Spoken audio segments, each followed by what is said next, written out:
तो ड्राइवर भाइयों देखो, ये गाड़ी में कंप्लेन ये था कि जब सामने वाले स्पीड में रहते थे, ब्रेकर पड़ता था या कुछ पड़ता था, ब्रेक मारते थे तो आगे से लाइनर में आवाज़ आता था, चौं चौं की आवाज़ आता था, जैसे घोड़े छः हैं करते हैं वैसा आवाज़ आता था। तो अभी इसका हमने जो है दोनों बाजू का लाइनर नया डाल रहा हूँ। आगे का लाइनर जो है हार्ड हो गया था, दोनों बाजू का लाइनर नया डाल रहा हूँ। और केम्बूच जो है थोड़ा जूना मॉडल का गाड़ी है, इसका केम्बूच भी गया था, केम्बूच दोनों साइड का केम्बूच मार रहा हूँ, लाइनर डाल रहा हूँ और ड्रम जो है पॉलिश करवा रहा हूँ।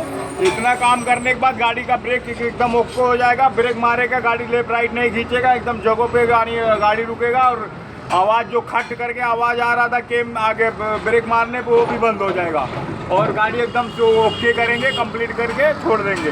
वीडियो अच्छा लगा हो तो लाइक करो, सब्सक्राइब करो, फॉलो करो।